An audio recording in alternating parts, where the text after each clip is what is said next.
Fiona Hall, Liberal Democrat MEP for the North East. What's your concern about regulating e-cigarettes as medical products? The problem is that it makes it much more difficult for them to come on the market, and it also makes it more difficult for people to get hold of them. And in fact, in the UK, we have a way of doing things that means that people can go out and buy things like aspirin and paracetamol very easily in their corner shop, their garage, their supermarket. But in many other European countries, medicinal products are really, really restricted. It's a very protectionist system, and they only sold through pharmacies. So basically, if we put e-cigarettes into a medicinal products framework, then that means that people across Europe are not going to be able to get an e-cigarette just when they want them. And that would be an absolute disaster, because this is one thing which can really reduce the number of deaths and health problems from smoking. There doesn't seem to be any firm evidence that people are giving up smoking completely because of e-cigarettes. Nonetheless, do you feel that they are making some kind of difference? Yes, because a lot of the health problems we have from cigarettes are from the smoke aspect of it, both to people themselves and also, of course, for passive smoking of people round about.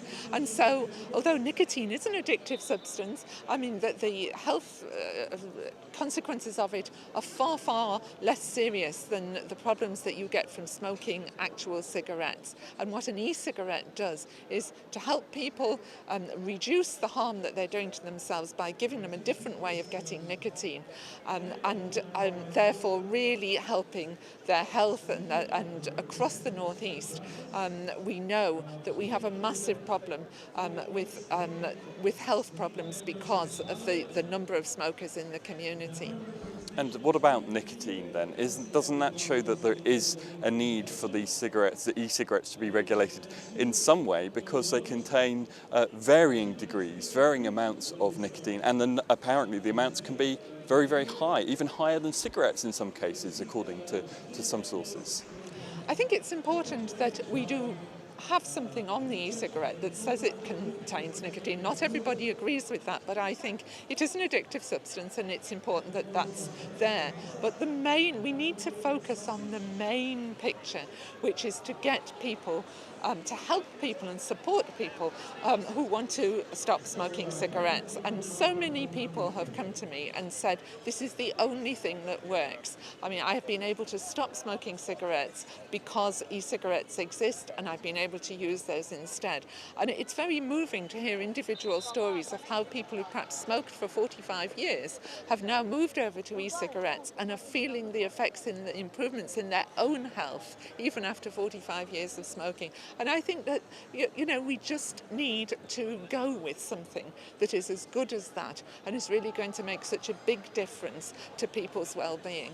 And given all that you're saying, given what your constituents are telling you, what would be the impact of this classing e-cigarettes as medicinal products, if that's what happens, if that's what's voted on at an EU level? I'm concerned what the effects would be across Europe. I hope that we would be common sense about it in the UK, and we would allow the kind of freedom that we allow for other medicinal products like paracetamol and aspirins. I mean, basically we want e-cigarettes to be available wherever normal cigarettes are, with the same restrictions so that children can't buy them, but just as available as normal cigarettes are. And my real concern is that in other European countries that will no longer be the case. I hope that we would be sensible in the UK because we have a more open regime, but I know that in countries like France, which have very restrictive practices around pharmacies, that would be taking it right out of reach of ordinary people on a day-to-day level. The understanding is that there would be, this regulation would lead to extra cost for the industry, because they would have to prove in the same way as medical products, they would have to go through all the requirements of pharmaceuticals. Would you be concerned that that could lead to maybe increased costs and therefore that being passed on to e-cigarette users in the North East? Yes, I would be concerned, and you've put your finger on it, because e-cigarettes do not claim to help people to stop smoking. And that's important because if you make a medical claim, then it's absolutely correct that you have to be able to substantiate that argument and that you have to have clinical evidence to prove it. E-cigarettes do not say that they are stopping people needing nicotine. They just say that they are reducing the harm from smoking by giving an alternative. So they're not making a medicinal claim, they're just allowing people, offering people a different way of smoking. And it's something that works, and that's what I would come back to again and again, that for people who smoke cigarettes, this provides an alternative that will not kill them in the way that normal cigarettes do.